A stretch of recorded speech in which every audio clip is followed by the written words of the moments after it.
대부분의 화학 반응은 가역 과정이고요. 그리고 대부분의 물리적 반응 혹은 자연 현상은 비가역 과정 안에 포함이 돼요. 가역 과정은요, 처음 상태로 완전히 되돌아올 수 있는 과정이 되는 거고, 비가역 과정은요, 한쪽 방향으로만 진행되는 과정을 이야기를 해요. 따라서 스스로 처음 상태로 되돌아갈 수가 없다라는 거죠. 공기 중에 진자의 운동을 가지고 얘기를 한다면, 만약 공기의 저항이나 마찰이 없다라고 한다면 진자는요, 일정한 진폭으로 계속 진동을 할 수 있어요. 즉, 진자의 역학적 에너지가 보존되기 때문에 한 주기마다 동일한 에너지 상태의 운동을 반복할 수가 있는 거죠. 이처럼 외부의 어떤 변화도 남기지 않고 원래의 상태로 되돌아갈 수 있는 변화를 가역 변화라고 하는 거죠. 하지만 실제로는요, 진자는 공기의 저항 등에 의해서 시간이 지나면 지날수록 그 진폭의 폭이 점점 줄어들다가 최종적으로는 정지 상태에 이를 거예요. 이처럼 어떤 변화도 남기지 않고 원래의 상태로 되돌아가지 못하는 변화를 비가역 과정이라고 하고요. 자연의 현상은 거의 모두 비가역 변화고, 또한 변화 과정 관계없이 개 전체의 에너지는 항상 일정하게 보존되죠. 비가역 변화가 진행된 후에는요, 자발적으로 원래 상태로 돌아가지 못하게 되죠. 비가역 변화의 예를 보면요, 기체의 확산, 방금 이야기했던 공기 중의 진자의 운동, 그리고 열의 이동이 있는데요. 그림에서처럼 일기압 상태의 기체가 왼쪽에 콕이 닫힌 상태로 놓여져 있고요. 콕을 열게 되면 이제 일기압 상태의 기체가 진공중으로 확산이 되면서 이동을 할 거예요. 최종적으로는 왼쪽과 오른쪽이 기체의 압력이 0.5 기압이 되도록 평형 상태에 이를 거고요. 시간이 흘러도 스스로가 원래 일기압 상태로는 되돌아오지 못하죠. 마찬가지로 찬물과 더운 물을 섞으면 미지근한 물이 될 거예요. 하지만 이 미지근한 물이 다시 더운 물과 찬물로 스스로가 분리되지 못한다는 거죠. 열역학 제1법칙은 열 에너지를 포함한 새로운 에너지 보존 법칙이라고 얘기를 했고요. 이때 열 에너지를 포함한 에너지는 보존되지만 이 열 에너지의 이동 방향을 설명하지 못했죠. 그러니까 자연계에서는 에너지 보존 법칙과 다른 자연 현상의 비가역적 진행 방향을 결정하는 어떠한 법칙도 있질 않았어요. 그러다 이렇게 방향성을 정해주는 법칙을 새롭게 만들었고, 이 새로운 방향성을 정해주는 법칙을 열역학 제2법칙이다라고 얘기를 해요. 그래서 자연 현상에 일어나는 변화의 비가역적인 방향성을 제시한 법칙이다. 이때의 비가역적인 방향성이라는 것은 한쪽 방향으로 일어나는 것을 의미를 하죠.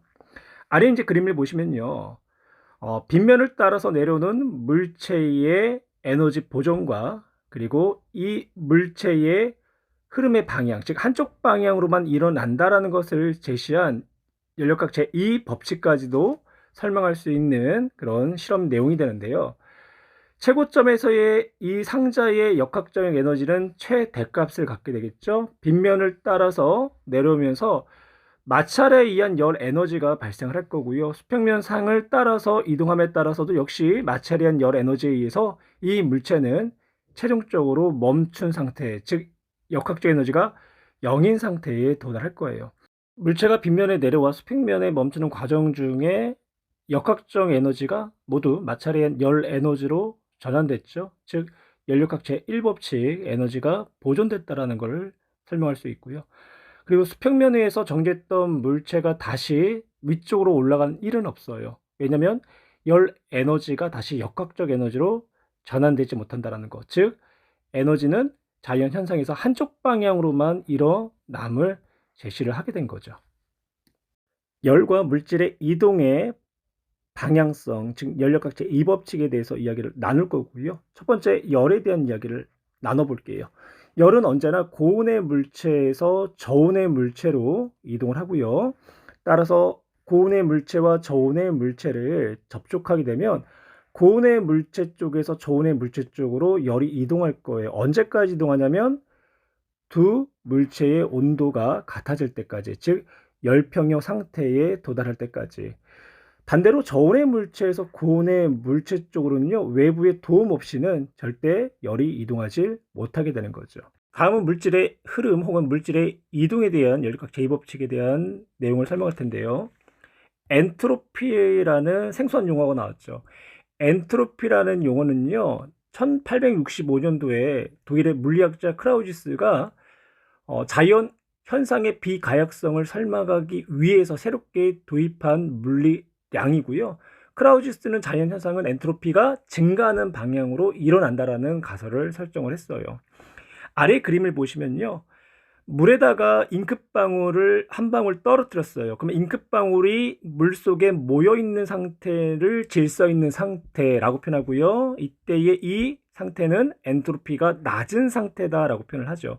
시간이 지남에 따라서 잉크방울의 입자들은요, 골고루 퍼지는 현상, 즉 확산이 일어나겠죠. 확산이 일어난 상태, 즉 무질서한 상태를 이야기하고 이때를 엔트로피가 높은 상태다라고 이야기를 해요. 이 퍼져나갔던 잉크가 다시 한 곳으로 스스로 모이는 현상은 일어나지 않을 거예요. 이렇게 엔트로피가 낮은 상태, 질서 있는 상태에서 무질서도가 높은 상태, 즉 무질서한 상태로 물질은 이동하게 된다라는 방향성을 설명하게 된 거죠.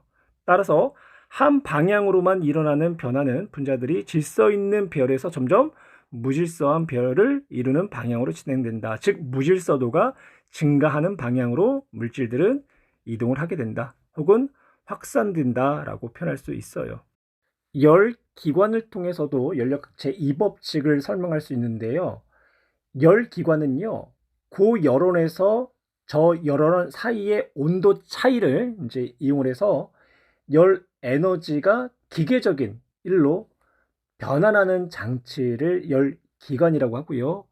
이때도 열은 고열원에서 저열원으로 이동을 한다라는 거, 그리고 그때의 열이 기계적인 일로 변환이 된다는 거. 그러면 구조는 일단은 이야기한 것 같아요. 열기관은 고열원, 즉 높은 온도의 열원에서 낮은 온도의 저열원 쪽으로 열 에너지가 이동하게 되고, 그 이동에 의한 열 에너지가 기계적인 일 혹은 역학적인 일로 전환이 된다. 이때 열 기관의 효율은요, 고열원, 즉 공급된 열에 대한 열 기관이 역학적으로 한 1의 비율이 되는데요. 공급한 열원 Q1은요, 기계적인 일, 즉 역학적인 일에다가 저열원으로 빠져나가는 열의 합과 같죠. 에너지는 보존되기 때문에 이때 한 1은요, 고열원에서 저열원으로 빠져나간 열을 빼준 값으로 표현할 수 있고, 그에 따라서 열 기관의 에너지 효율, 즉 열 효율을 표현하면 다음과 같이 표현할 수 있어요. 이때 Q1 값은 언제나 Q2 값보다 값이 크지요. 따라서 열 효율은 언제나 1보다 작다. 열 효율이 1, 즉 100%인 열 기관은 존재할 수가 없어요. 왜냐하면 아래 그림을 볼까요? 만약에 열 기관에 저열원으로 방출된 열량이 0인 경우에만 열 효율이 100%인 열기관이 존재한다는 얘기인데요. 열은 연력학 제2법칙에 의해서 온도가 낮은 저열원으로 에너지가 흐를 수밖에 없고, 그 흐르는 과정을 통해서 열이 기계적인 일, 즉 역학적인 일로 100% 전환이 될 수가 없다라는 결론을 얻을 수가 있겠죠. 열 효율이 가장 높은 이상적인 열 기관을 카르노 기관이라고 하고요. 카르노는 1800년대 때 이제 프랑스 과학자였고요. 이 카르노가 군대에 장교로 있었을 때 카르노 기관이라는 이상적인 열 기관을 제안을 했죠. 카르노 기관은 고열원에서 저열원 사이의 이상적인 가역 순환 과정으로 작동하는 열 기관이고요. 같은 온도 사이에서 작동하는 열 기관 중에 열 효율이 가장 높은 이상적인 이론적인 열기관이죠. 실제적인 열기관이 아니라. 그래서 이런 이제 카로니 기관은 이상 기체가 채워진 실린더와 피스톤으로 구성되어 있고요. 피스톤을 통해서 외부의 일을 전달하는 가역 과정을 거치는 열기관이 돼요. 카로니 기관의 순환 과정을 보면요. 다음과 같이 두 단계 등온 과정과 두 단계의 단열 과정으로 이루어져 있는데 모두 가역 과정이 돼요. 첫 번째 A에서 B 과정을 볼까요? A에서 B 과정은요. 등온 과정이 되는 거죠. 그래서 T1으로 온도가 일정한 등온 과정이 되는 거고 표현해 볼까요? 그래서 온도 변화는 0이 되는 거고 온도 변화가 0이라는 거는 내부 에너지의 변화가 없다라는 거죠. 하지만 부피가 팽창했죠. 부피가 팽창을 했다라는 거는 열기관이 일을 했다. 근데 그 과정 중에 Q1만큼의 열을 공급받았죠. 근데 공급받은 열이 모두가 다 일을 하는데 사용이 되었다는 얘기고요. 다음 BC 과정을 볼까요? BC 과정은 단열 과정이라고 해요. 그러니까 열이 공급된 상태에서 온도가 변했죠. 근데 온도가 변했는데 온도가 어떻게 변했는지를 한번 설명해 볼게요. 일단은 공급받거나 혹은 방출된 열은 0이 되는 거고 그리고 부피가 팽창을 했네요. 부피가 팽창했다라는 거는 열기관이 일을 했다라는 이야기 되는 거고 열역학 제1법칙 Q는 델타 U 플러스 W 표현할 수 있죠. 이때 Q가 0 그런데 일을 했어요. 일을 한 만큼 내부 에너지는 감소해야 된다. 따라서 온도가 내려가야 된다. 그래서 T1과 T2의 온도는 T2에서 T1이 될 때 온도가 감소했기 때문에 T1이 T2보다 고온이다라는 결론을 얻을 수가 있고 다음 C에서 D 과정을 볼까요? C에서 D 과정은 다시 등온 과정이 되는 거고요. 등온 과정이라는 얘기는 온도 변화가 없다. 온도 변화가 없다라는 건 내부 에너지 변화가 없다는 얘기죠. 부피가 감소를 했어요. 부피가 감소했다라는 거는 열기관이 외부로부터 일을 받았다라는 이야기가 되는 거고요. 이때 열이 Q2만큼 방출이 됐죠. 방출된 열은 열기관이 외부로부터 일을 받은 만큼 방출되었다라고 표현할 수 있고요. 이제 마지막으로 D에서 A 구간. D에서 A 구간은 단열 과정이 되는 거죠. 단열 과정 공급된 열은 없는 거고요. 이때는 부피가 감소했기 때문에 열기관이 외부로부터 일을 받은 거죠. 열역학 제1법칙을 다시 적용을 하게 되면 공급받거나 방출한 열은 0이고 그 상태일 때 내부 에너지 변화 증가했고 따라서 온도는 다시 상승을 했다. 이렇게 가장 이상적인 열 기관인 카르노 기관이 한번 순환하는 과정에서의 열 효율, 즉 에너지 효율은요 다음과 같이 나타낼 수 있다라는 거예요. 그래서 열 효율이 100%가 되는 경우는 실제로 어떻다? 불가능하다.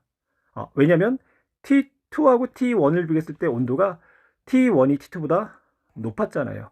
그래서 T1분의 T2의 온도의 차를 빼준 값은 언제나 0보다 크겠지만 1보다는 어떻다? 작다라는 결론을 얻을 수가 있어요. 그리고 절 열원의 온도가 0켈빈인 경우도 존재 불가능하다라는 얘기죠. 또한 고열원의 온도가 무한대인 경우도 불가능하다라는 이야기가 되는 거고요. 에너지를 한번 공급하면 영원히 일을 할 수 있는 가상적인 열기관을 연구기관이라고 하고요. 연구기관은 1종 연구기관과 2종 연구기관으로 나눌 수 있어요. 제1종 연구기관은 연력학 제1법칙을 위배한 연구기관이 되고요. 1종 연구기관은 외부의 에너지 공급 없이도 영원히 작동할 수 있는 기관이라는 이야기가 되죠.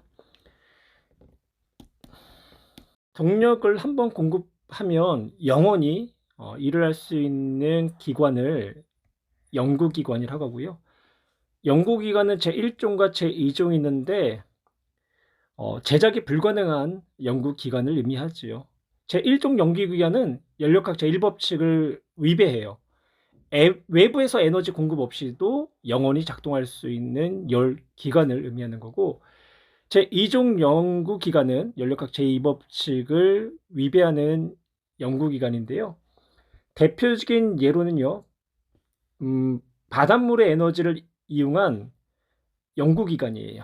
뭐 예를 들어서 섭씨 10도인 바닷물을 이제 끓여 들여서 10도의 바닷물이 가진 열 에너지를 이용해 열 기관을 작동시키고, 열을 빼앗긴 바닷물은 얼음의 상태로 배출시키고, 또 다시 10도인 바닷물을 끓여들여서 얼음으로 배출하는 과정 중에 열 에너지를 무한정으로 사용할 수 있는 가상적인 연구기관이 되죠.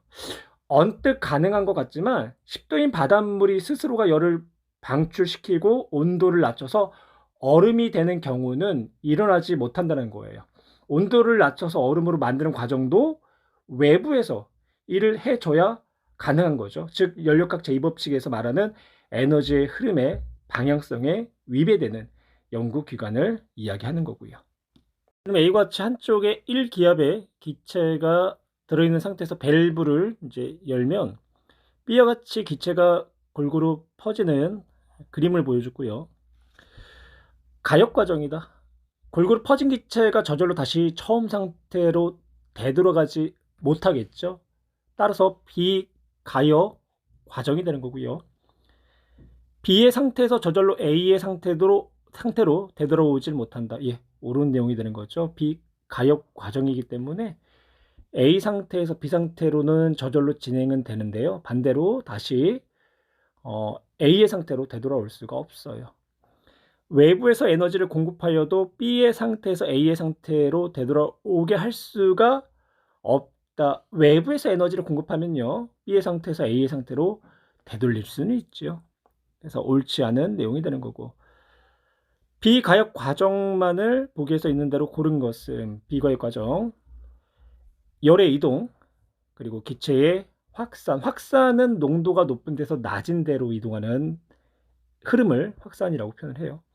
잉크의 확산, 옳은 내용이 되는 거고, 공기의 저항이 없을 때는 진자가 반복적으로 원래 상태로 돌아오게 되죠. 즉 역학적 에너지가 보존되어야 되기 때문에 진자의 운동은 가역 과정이 돼야 돼요. 따라서 기억니은 디귿.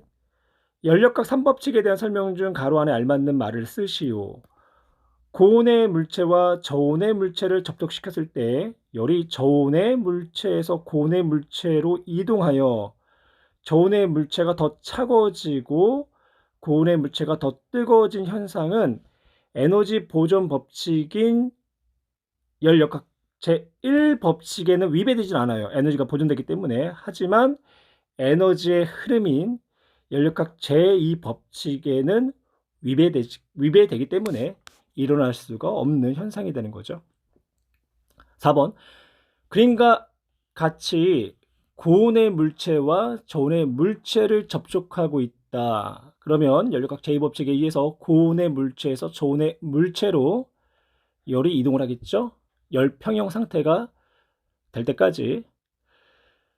저온의 물체에서 고온의 물체로 열이 이동하는 게 아니라 반대로 고온의 물체에서 저온의 물체로 열이 이동해야 되겠죠.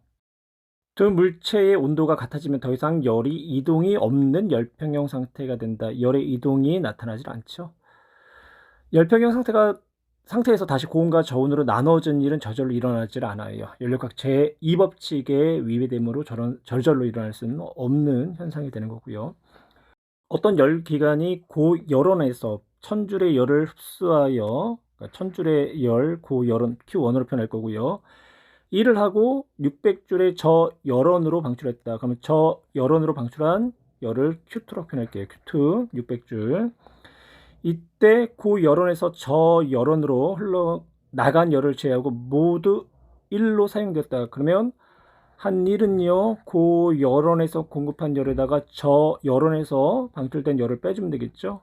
따라서 400줄이 되는 거고, 이때 열 기간의 효율은요, 공급한 열분의 한 일, 즉 1000분의 400, 0.4가 되겠네요. 열역학 제2법칙에 대한 설명, 열은 저온의 물체에서 고온의 물체로 스스로 이동하지 않죠. 옳은 내용이 되는 거고요. 열 효율이 100%인 열기관은 존재하지를 않는다. 예, 열역학 제2법칙에 위배되는 열기관이 되는 거죠. 역시 옳은 내용이 되는 거고, 열은 모두 1로 바꿀 수 있다. 다른 말로 열 효율이 1인 열기관이 존재한다는 얘기죠. 존재하지 않기 때문에 옳지 않은 내용. 자발적으로 일어나는 자연 현상은 엔트로피가 증가하는 방향으로 진행된다. 엔트로피는 무질서한 정도를 이야기하는 거죠. 그래서 무질서도가 증가하는 방향으로 진행된다. 예, 자발적으로 일어나는 자연 현상을 이야기하는 거고요. 따라서 옳은 내용. 그림같이 단열된 상자 내부에 칸막이를 설치하고요. A의 이상 기체를 채우고 B는 진공 상태로 만들어 둔대요. 그리고 칸막이에 구멍을 누면 A에 있던 기체가 B로 확산된다 라고 표현했고요. 확산은 농도가 높은 쪽에서 농도가 낮은 쪽으로 물질이 이동하는 현상이고요. 자연 현상의 연력학체 이 법칙에 따르고 엔트로피가 낮은 방향에서 엔트로피가 높아지는 방향, 즉 무질서도가 낮은 방향에서 무질서도가 증가하는 방향, 즉 확률적으로 그 확률값이 높아지는 방향으로 물질의 흐름을 이야기를 하는 거죠. 기체 확산에 대한 설명 중 가로 안에 알맞는 말을 고르시오. 기체가 확산된 후 다시 한 곳으로 모이는 현상은 스스로 일어나지 않는다. 자연 현상은 연력학 제2 법칙에 의해 엔트로피가 낮아지는 방향으로 일어나는 확률이 매우 낮기 때문에 그런 거죠. 기체 확산을 설명할 수 있는 법칙과 관련된 현상만을 보고서 있는 대로 고른 것은 기체를 단열 압축하면 온도가 내려간다. 이건 연력학 제1 법칙을 가지고 설명을 하는 거고요. 보실까요? Q는 델타 U 플러스 W가 되는데 단열이라는 거는 공급한 열 혹은 방출된 열이 없다는 얘기죠. 압축을 했다. 압축을 하게 되면 어떻게 되나요? E를 받았다는 얘기죠. E를 받은 만큼 내부 에너지는 증가한다. 내부 에너지가 증가한다는 건 온도가 올라갔다는 이야기가 되는 거잖아요. 그래서 기억은 연력학체 1법칙으로 설명할 수 있는 현상이 되는 거고요. 니은 열 효율이 100%인 열기관을 만들 수 없다. 연력학 제2법칙에 의하면 열을 전부 1로 바꿀 수 없죠. 따라서 니은 연력학 제2법칙으로 설명할 수 있는 현상이 되는 거고요. 디귿 열은 온도가 높은 곳에서 낮은 곳으로 이동한다. 열의 흐름에 대한 내용 연력학 제2법칙으로 설명할 수 있죠. 방 안의 공기가 저절로 한 구석으로 모이지 않는다. 역시 연력학 제2법칙으로 설명할 수가 있어요.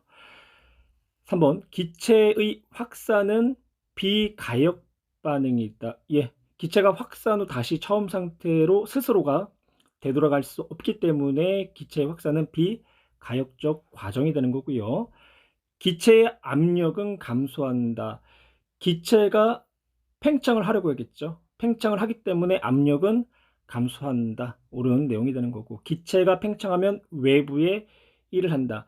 기체가 진공 상태로 팽창할 때는요, 일을 하지를 않아요. 즉 기체가 팽창할 때는 외부에 힘을 가지 않은 상태로 이동하기 때문에 일을 하지 않는다라고 해야 되겠죠. 그래서 옳지 않은 내용. 자발적으로 일어나는 자연 현상은 엔트로피가 감소하는 방향으로 진행된다. 자발적인 자연 현상의 흐름은요, 엔트로피가 감소하는 방향이 아니라 증가하는 방향. 달리 표현한다면 무질서도가 증가하는 방향으로 진행해야 된다라고 표현을 해야 돼요. 따라서 옳지 않은 내용. 그림과는 고열원 T1으로부터 Q1의 열을 흡수하여 W만큼의 일을 하고요. 저 열원 T2 쪽으로 Q2만큼의 열을 방출하는 열기관을 나타냈고요.